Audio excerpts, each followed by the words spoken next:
Ezequiel capítulo 37, de 1 a 14, diz assim a palavra do Senhor: Veio sobre mim a mão do Senhor, ele me levou pelo Espírito do Senhor e me deixou no meio de um vale que estava cheio de ossos, e me fez andar ao redor deles. Eram muito numerosos na superfície do vale e estavam sequíssimos. Então me perguntou: Filho do homem, acaso poderão reviver estes ossos? Respondi: Senhor Deus, tu o sabes. Disse-me ele: Profetiza a estes ossos e dize-lhes: Ossos secos, ouvi a palavra do Senhor. Assim diz o Senhor Deus a estes ossos: Eis que farei entrar o Espírito em vós e vivereis. Porei tendões sobre vós, farei crescer carne sobre vós estenderei a pele e porei em vós o Espírito e vivereis. E sabereis que eu sou o Senhor.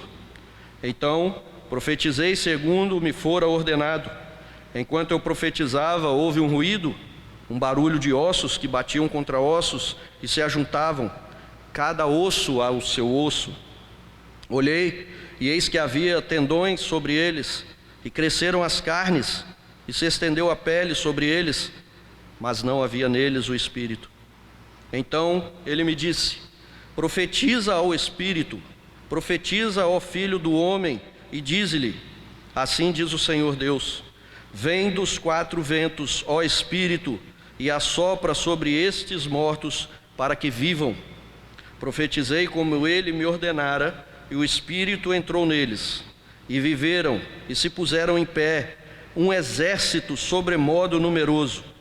Então me disse: Filho do homem, estes ossos são toda a casa de Israel. Eis que dizem: Os nossos ossos se secaram e pereceu a nossa esperança. Estamos de todo exterminados. Portanto, profetiza e dize-lhes: Assim diz o Senhor Deus: Eis que abrirei a vossa sepultura e vos farei sair dela, ó povo meu, e vos trarei a terra de Israel. Sabereis que eu sou o Senhor, quando eu abrir a vossa sepultura e vos fizer sair dela, ó povo meu. Porei em vós o meu espírito e vivereis, e vos estabelecerei na vossa própria terra. Então sabereis que eu, o Senhor, disse isto e o fiz, diz o Senhor. Amém. Vamos orar. Santíssimo Deus, eterno Pai, louvado e bendito seja o teu santo nome. Ó Deus, neste momento de culto solene ao Senhor, rogamos que o Senhor tenha misericórdia de cada um de nós e fale, ó Deus, a cada um de nós, segundo a tua palavra bendita, fiel e santa. E que, ó Deus, com muito temor e tremor, nós possamos, ó Deus, nos colocar neste momento para falar, para ouvir a tua voz, para vivermos, ó Deus, em conformidade com a tua palavra. Oramos, ó Deus, em nome do nosso Senhor e Salvador Jesus Cristo. Amém. Amém. A palavra de Deus nunca volta vazia. Cada um de nós aqui já ouviu isso alguma vez na vida. O voltar vazia significa que ela ou condena ou salva o pecador. E nesta noite eu gostaria de perguntar a cada um de nós que está aqui presente: quando nós nos deparamos com um texto como esse, o que passa na sua cabeça? O que passa na sua mente? O que passa na minha mente? Um texto que, se lermos desavisadamente, parece-nos, e até mesmo mais detidamente, parece-nos uma visão um tanto quanto macabra, um tanto quanto horrenda, um tanto quanto chocante para muitos. A Sociedade Bíblica do Brasil destaca como título desse trecho, desta profecia, que é uma só até o final desse capítulo, mas destaca para essa parte que nós lemos agora, o título como A Visão de um Vale de Ossos Secos. E eu queria dizer, em primeiro lugar, para você, meu irmão, minha irmã, que está aqui presente nesta noite, que esses ossos, como o próprio texto diz, são toda a casa de Israel. E se nós entendermos como toda a casa de Israel, o contexto que aqui estava inserido, nós vamos entender como no próximo capítulo diz, melhor dizendo, no capítulo 38, no próprio capítulo 37, a continuação da profecia, a união das tribos do norte e do sul. Se nós entendermos o contexto que está aqui, nós vamos entender que toda a casa de Israel é a união das tribos do norte e do sul, Judá e Israel unidos. Mas se nós abrirmos um pouco mais esse contexto e entendermos como toda a casa de Deus, todo o povo de Deus, a igreja do Senhor Jesus Cristo ao longo de toda a história da humanidade, nós vamos conseguir nos enxergar no meio desses ossos secos, sequíssimos. É importante salientar, meus irmãos, e eu acho que todos aqui já puderam ver um vale, conhecer um vale, visitar um vale. E um vale nada mais é do que uma depressão alongada entre elevações topográficas. Elevações essas que podem ser montanhas, colinas, e no meio dessas elevações, um vale. Eu gosto muito de Santa Teresa aqui, no Espírito Santo. E em Santa Teresa tem um vale, um nome muito sugestivo, Vale de Canaã, ou Vale do Canaã. E eu, quando leio esse texto, eu me lembro do Vale do Canaã, que na minha opinião, inclusive, é muito bonito, e imagino aquele vale cheio, lotado, repleto e completo de ossos sequíssimos.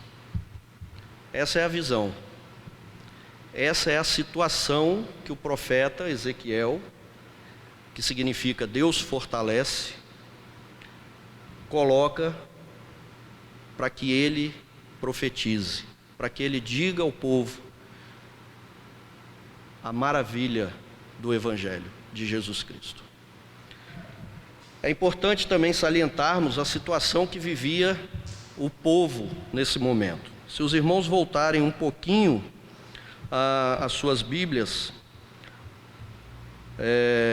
no capítulo 36, logo anterior aqui a esse texto, a partir do versículo 16, diz assim a palavra de Deus: Veio a mim a palavra do Senhor dizendo: Filho do homem, quando os da casa de Israel habitavam na sua terra, eles a contaminaram com os seus caminhos e as suas ações. Como a imundícia de uma mulher em sua menstruação, tal era o seu caminho perante mim. O povo de Deus está no exílio. O povo de Deus está subjugado. O povo de Deus está dominado e foi retirado da sua terra. Por quê? Por causa do seu mau procedimento perante Deus. Essa é a situação que o povo se encontra. O texto continua dizendo: Derramarei, pois, o meu furor sobre eles, por causa do sangue que derramaram sobre a terra e por causa dos seus ídolos com que a contaminaram. O povo de Deus, a casa de Israel, se torna idólatra, adora outros deuses, adora a criatura e não o Criador. E assim, meus irmãos, uma maldição proferida pelo próprio Deus, de que se o povo se afastasse dele e fosse atrás de outros deuses, outros ídolos, colocasse o seu coração e a sua confiança em outro, senão o Senhor dos exércitos, esse povo sofreria a punição vinda do próprio Deus. E é isso então que está acontecendo. E qual é a punição? Continua o texto, versículo 19: Espalhei-os entre as nações e foram derramados pelas terras, segundo os seus caminhos e segundo os seus feitos, eu os julguei. O Senhor é justo, e por causa do mau procedimento do povo, eles foram julgados e foram espalhados pela terra, subjugados pelo Império Babilônico. Essa é a situação que se encontrava o povo de Israel, o povo de Deus, o Israel de Deus, a casa de Deus. E nessa situação, Deus levanta um profeta, que é Ezequiel, que era sacerdote e era profeta. Capítulo 1 de Ezequiel, por favor. Capítulo 1, verso 3 diz assim: veio expressamente a palavra do Senhor a Ezequiel, filho de Buzi, o sacerdote, na terra dos caldeus, junto ao rio Quebar, e ali esteve sobre ele a mão do Senhor. Então nós temos aqui um profeta que era também sacerdote no meio do povo. Mas além de sacerdote, Ezequiel então é levantado como profeta, e nós vemos isso, capítulo 2, versículo 5.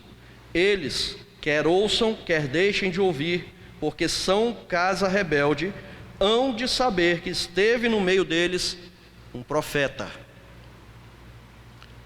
Nós temos um Senhor acima de nós. Nós lemos na liturgia um salmo que diz que nós temos um rei acima de todos os reis.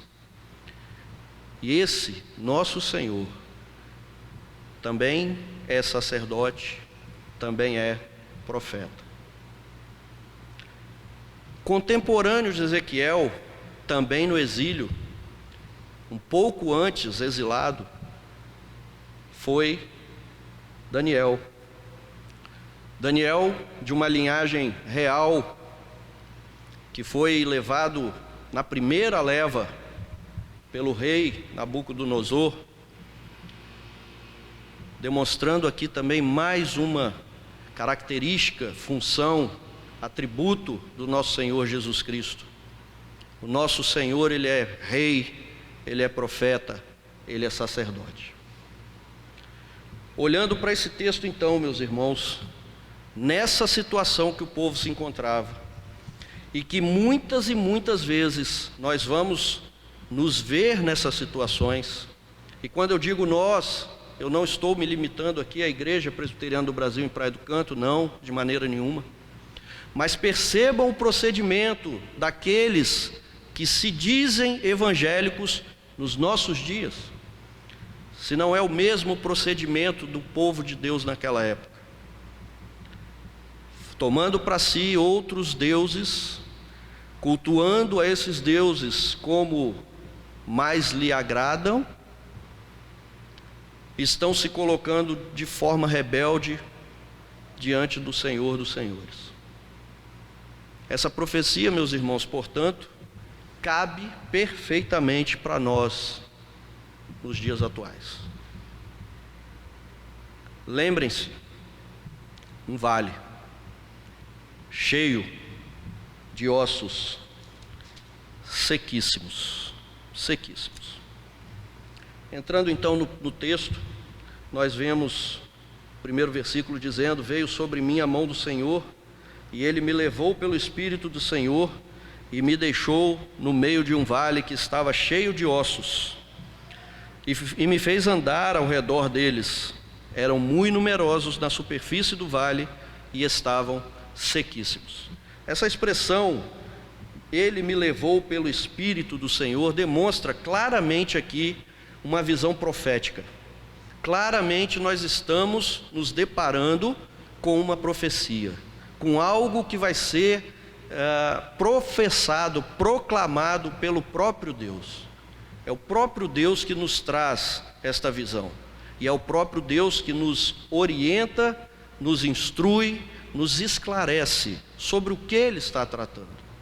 Porque percebam, o mesmo Deus que pune o pecado do povo é o Deus que redime esse povo quando este se arrepende.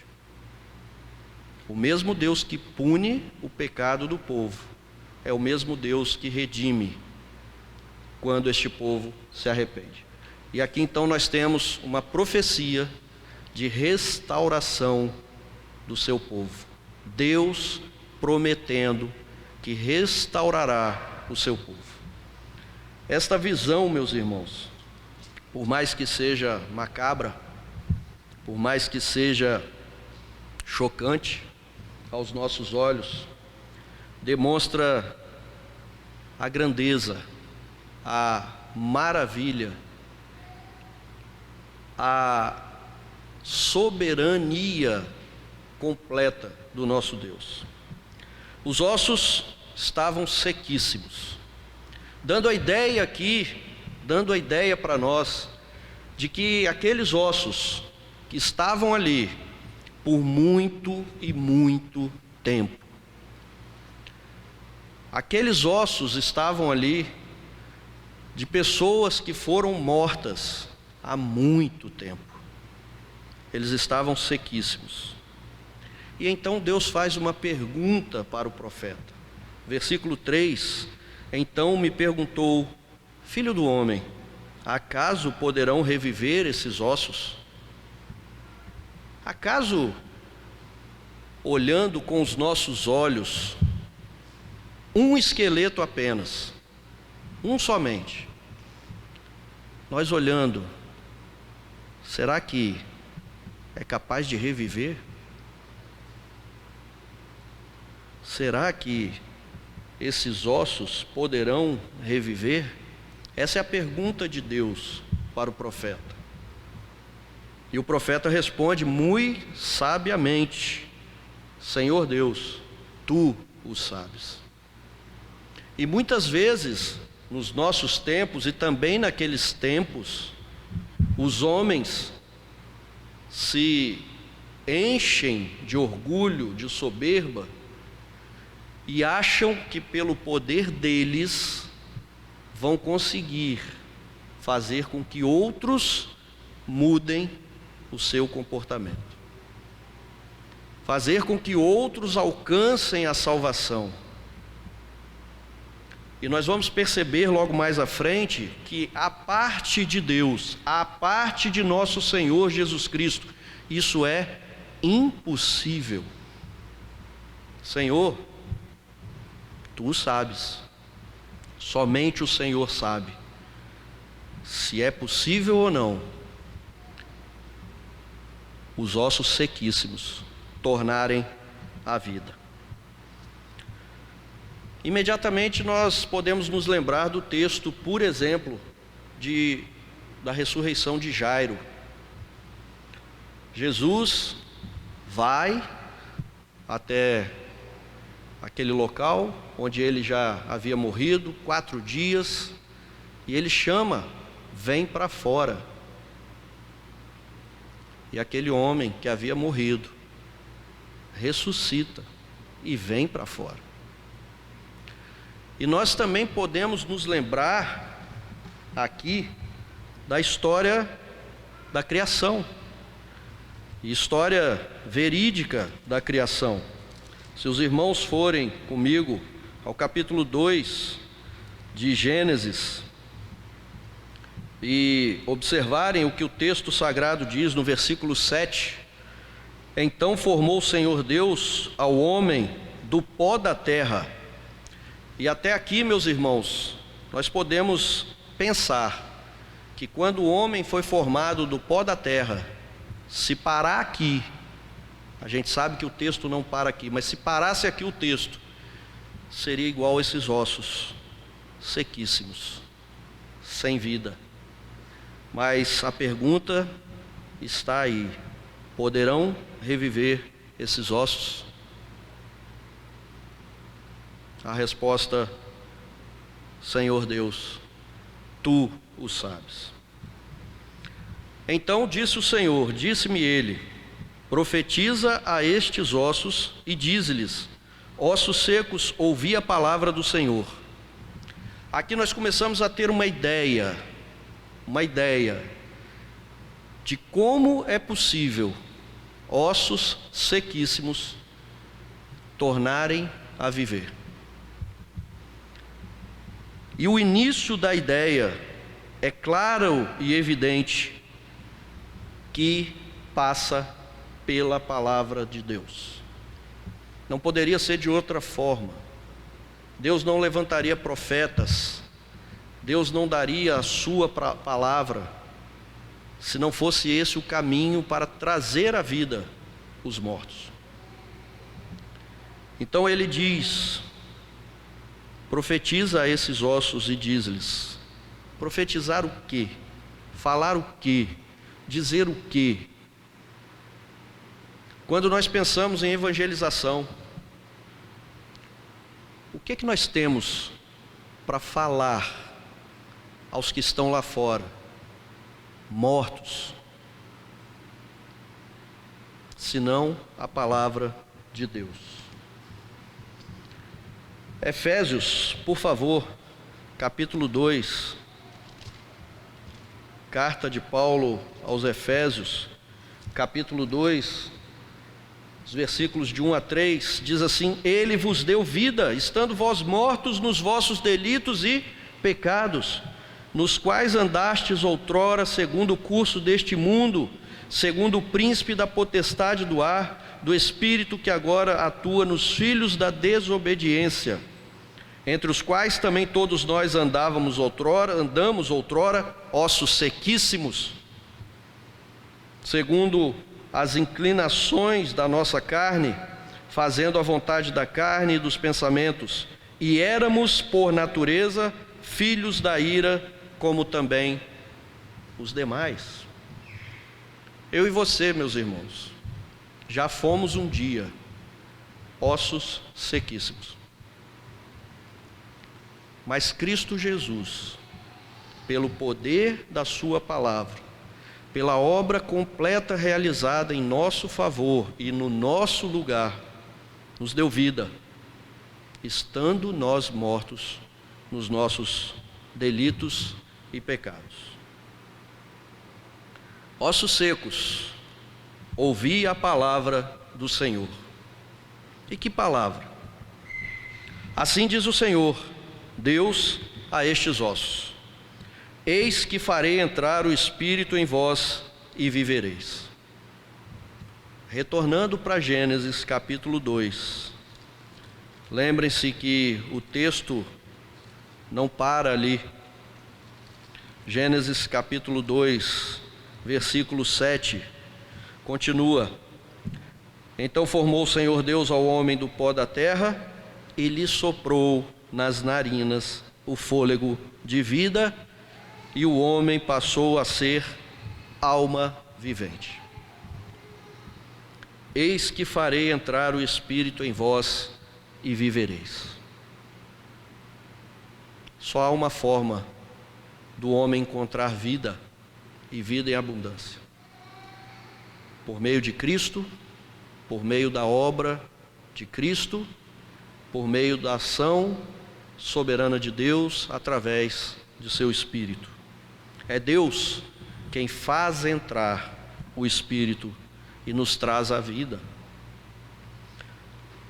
Deus diz: porei tendões sobre vós, farei crescer carne sobre vós estenderei pele, e poreis em vós o Espírito e vivereis. Sabe para que isso tudo? Para que aquele povo que estava longe de Deus, e para que nós hoje, que pecamos ainda, possamos nos lembrar e saber que eu sou o Senhor. É Deus quem faz toda a obra. É Deus quem restitui toda a vivacidade do nosso ser. Tudo o que nós somos hoje, remidos, nós devemos a Cristo. Não tem nada que nós possamos fazer para estarmos com vida diante de Deus. Absolutamente nada. Então, profetizei segundo me fora ordenado. Que exemplo maravilhoso para nós. Nós também temos uma ordem de Deus. Por favor, vá lá em Mateus. Abra, por favor, sua Bíblia. Em Mateus, capítulo 28.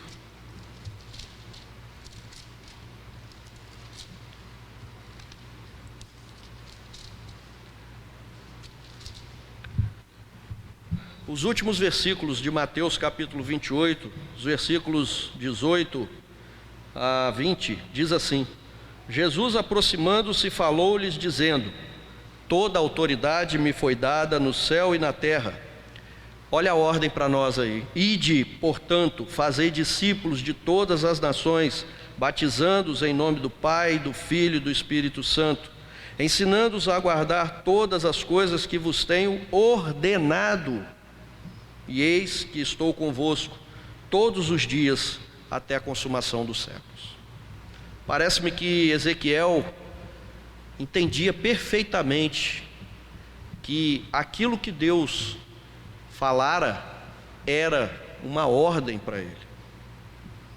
Ele diz no versículo 7, eu vou repetir: então profetizei segundo me fora ordenado. Eu e você, meus irmãos, nós temos uma ordem de Deus. Nós temos uma ordem de Cristo, nosso Redentor. Uma ordem bem clara, que diz para que nós possamos sair, viver neste mundo, pregar o Evangelho da salvação, o Evangelho de Cristo, o Evangelho de esperança, o Evangelho que traz a vida, o Evangelho que faz a mudança de coração do homem. Ezequiel profetiza segundo lhe fora ordenado. E sabe o que acontece? Não poderia acontecer nada diferente do que aconteceu. Enquanto eu profetizava, houve um ruído, um barulho de ossos que batiam contra ossos e se ajuntavam, cada osso ao seu osso. Deus havia falado: profetiza, eu porei tendões, eu porei carne, eu porei a pele. Ezequiel obedece, profetiza, e o que acontece? Aquilo que Deus falou que aconteceria. E por que muitas vezes eu e você duvidamos que vai acontecer o que Deus falou que vai acontecer? Ou seja, a palavra dele não volta vazia. A palavra de Deus não volta vazia. O que falta para nós, o que falta para mim e para você sairmos por esse mundo, a partir de amanhã, no nosso trabalho, na escola, no clube, na praia, onde quer que estejamos, falar aquilo que nos foi ordenado, crer que aquilo que nos foi ordenado e prometido vai acontecer, não pelo nosso poder, mas pelo poder de Deus, pela ação do Espírito de Cristo. Nós temos falhado, meus irmãos, temos falhado nesse sentido. Que a obediência de Ezequiel sirva de exemplo para cada um de nós nesse pormenor. Profetizei segundo me fora ordenado. E o que aconteceu? Aquilo que Deus falou que aconteceria. Tenha fé, tenhamos fé, creiamos. Porque se você e eu estamos aqui hoje, foi porque alguém obedeceu a ordem de Deus e pregou, e profetizou, e falou aos nossos ouvidos, e o Espírito nos encheu, trocou o nosso coração de pedra, tirou, arrancou e colocou no lugar um coração de carne. Vejam, meus irmãos, que os ossos batiam contra os ossos, se ajuntavam, mas não de qualquer jeito. Era cada osso ao seu osso. Uma ordem perfeita, uma ordem que o homem é incapaz de realizar. Com toda a tecnologia, com toda a inteligência que é dom de Deus, com todos os recursos deste mundo moderno que nós vivemos, um vale cheio de ossos sequíssimos, há muito tempo ali, revirados, misturados, somente o poder de Deus para unir cada osso ao seu osso, cada menor osso ao seu similar, à sua sequência. Se você não consegue enxergar aquilo, o poder de Deus, se você não consegue reconhecer que isso é algo maravilhoso, ore a Deus, ore a Deus, para que Ele mostre a você toda a maravilha da sua palavra e do seu poder. Ezequiel olhei, e eis que havia tendões sobre eles, cresceram as carnes, e se estendeu a pele sobre eles. Deus ordenou, o profeta obedeceu, e o que Deus falou que aconteceria, aconteceu. Mas não havia neles o Espírito.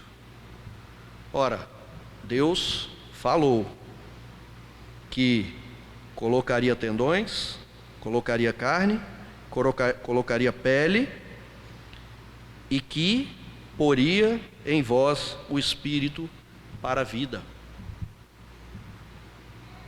Deus falhou?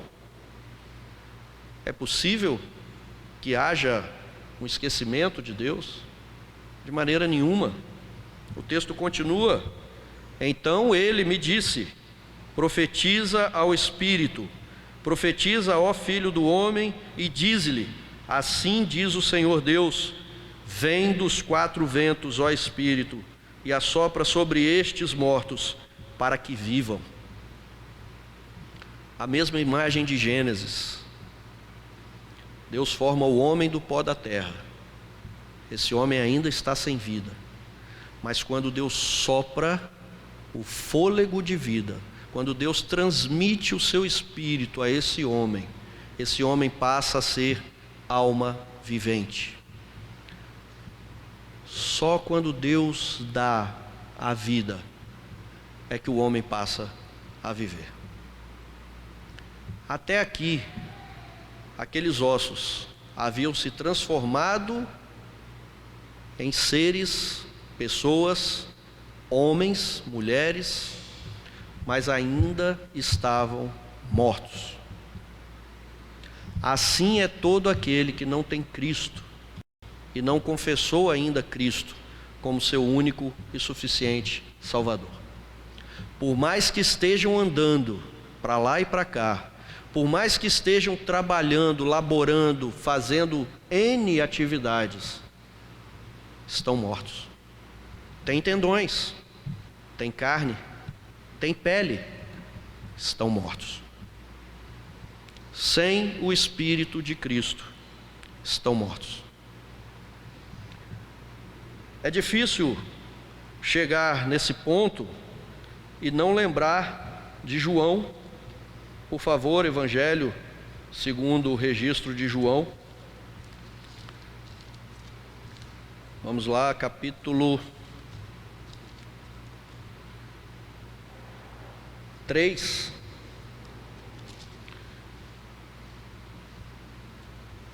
Capítulo 3, João capítulo 3. Deixe-me ver aqui versículo. Versículo 8, diz assim: o vento sopra onde quer, ouves a sua voz, mas não sabes de onde vem, nem para onde vai. Assim é todo aquele que é nascido, todo que é nascido do Espírito. É maravilhoso demais para compreendermos, ou entendermos, ou querermos compreender a ação do Espírito em nós.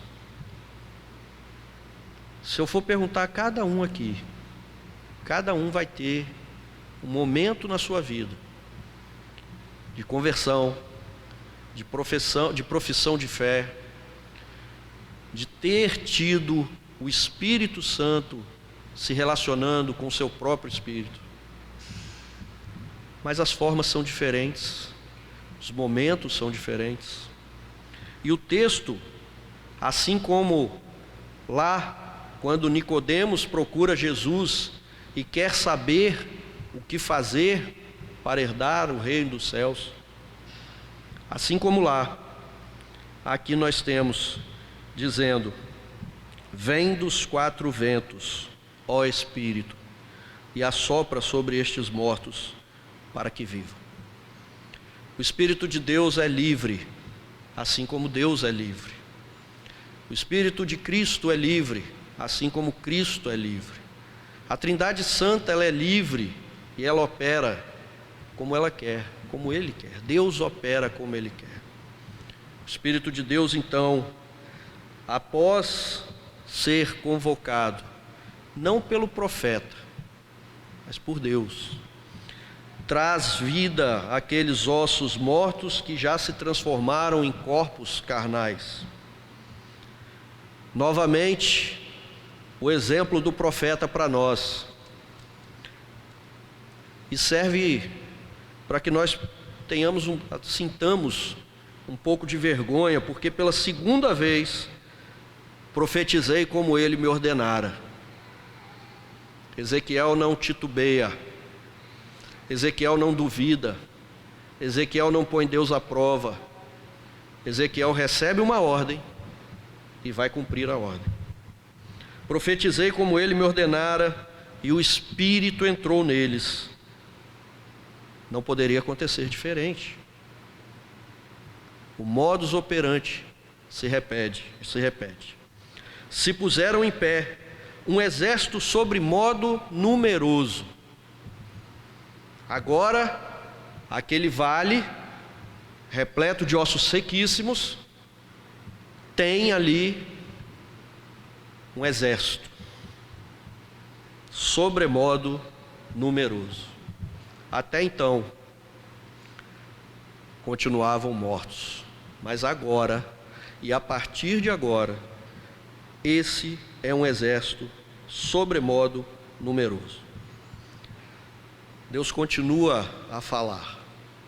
Então me disse: filho do homem, estes ossos são toda a casa de Israel. E novamente, se nós entendermos aqui que casa de Israel, no contexto em que o povo se encontrava, nós vamos entender que casa de Israel é de fato a união dos judeus, Judá e as outras tribos, Reino do Norte, Reino do Sul. Mas se nós abrirmos o leque, se nós entendermos ou atentarmos para o que o capítulo 38 nos diz. Capítulo 38 diz assim, 38, versículo, 37 mesmo, os versículos a partir do 24. O meu servo Davi reinará sobre eles. Todos eles terão um só pastor, andarão nos meus juízos, guardarão os meus estatutos e os observarão. Habitarão na terra que dei ao meu servo Jacó, na qual vossos pais habitaram. Habitarão nela, e eles e seus filhos, e os filhos de seus filhos para sempre, e Davi, meu servo, será seu príncipe eternamente. Será que a palavra de Deus está falando de Davi? Ora, Davi morreu. A palavra diz que o príncipe do Senhor reinará eternamente. Não é do rei Davi que ele está falando. É dos reis, é do rei dos reis. É do Senhor dos senhores que ele está falando. É de Davi, o nosso Redentor, Jesus Cristo. A casa de Israel, o povo de Deus, estava ali representado por aqueles ossos sequíssimos, que tornaram a vida, pelo poder e ação do próprio Deus. Nós somos a casa de Israel. Nós é que viveremos eternamente com o servo do Senhor, o sublime, o majestoso, o maior, o único, o Senhor Jesus. É sobre Cristo que essa profecia fala. É sobre Cristo que nós devemos proclamar. É Cristo que Deus nos ordena profetizar, pregar a todos os homens. Não há outro. Não há outra mensagem. Não há outro espírito. Não há outro Deus. Não há outro ídolo. Somente Cristo. Esses ossos, esses que foram levantados, este grande exército, reconhece a sua situação diante de Deus. Eis que dizem: os nossos ossos se secaram e pereceu a nossa esperança. Estamos de todo exterminados. O momento de reconhecimento é fundamental na vida cristã. Reconhecimento de que somos devedores, reconhecimento de que somos pecadores, reconhecimento de que, como esses aqui, pereceu a nossa esperança. E perder a esperança é tão ruim quanto colocar a esperança em algo errado. Perder a esperança, estar sem esperança, é tão ruim quanto não ter a esperança verdadeira. Não colocar a esperança ordenada de forma correta. Percebam que Deus manda o profeta profetizar, o profeta obedece. Aquilo que Deus havia falado que ia acontecer, acontece. E eles ainda estão atônitos. Pereceu a nossa esperança, estamos de todo exterminados.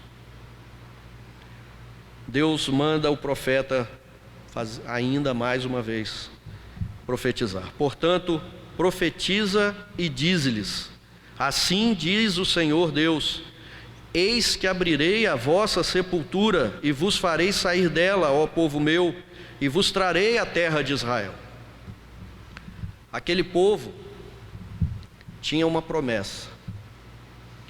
Desde Abraão, Deus promete uma terra, Deus promete um rei, um governo, e Deus dá àquele povo uma religião. Há aí os elementos para uma nação existir. Para uma nação existir é necessário que haja uma crença comum, uma religião. É necessário que haja um governo. E é necessário que haja limite territorial geográfico. Israel tinha isso. Perdeu. Israel perdeu a sua terra. Eles foram dizimados, eles foram dominados. O seu rei foi levado cativo com os olhos furados. A sua religião, eles já haviam abandonado e ido atrás de falsos deuses.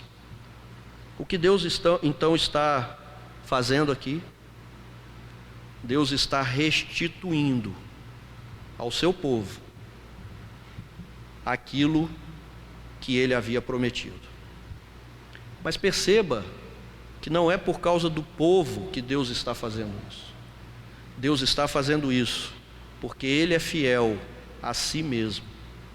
Ele está fazendo isso porque este povo, assim como nós, muitas vezes, viramos as costas para Deus e permitimos que os ímpios chacotem do nosso Deus.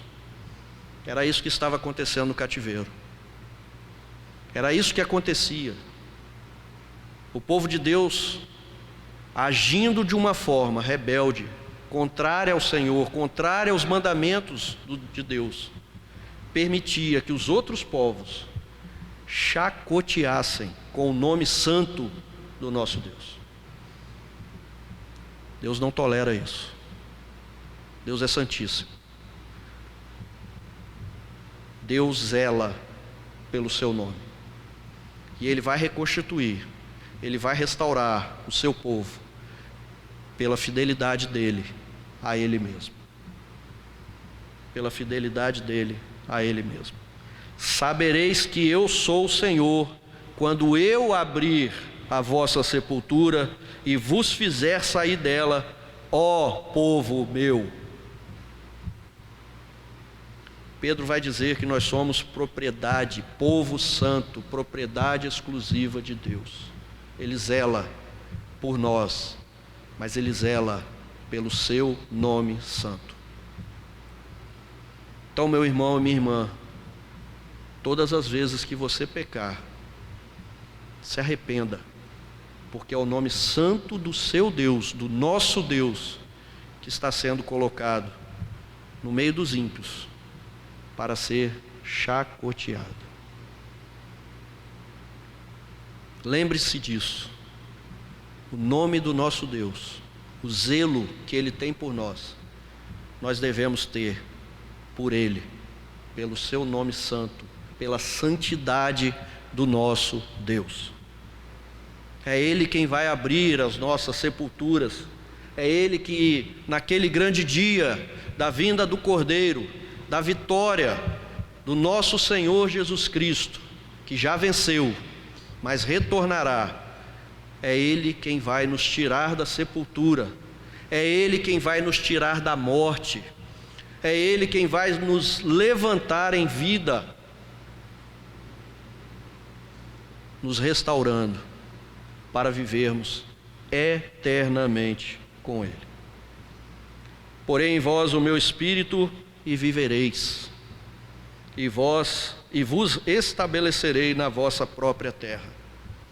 Então sabereis que eu, o Senhor, disse isso e o fiz, diz o Senhor. É nessa terra que você tem colocado a sua esperança? É nessa terra e nessa vida que você tem depositado toda a sua confiança?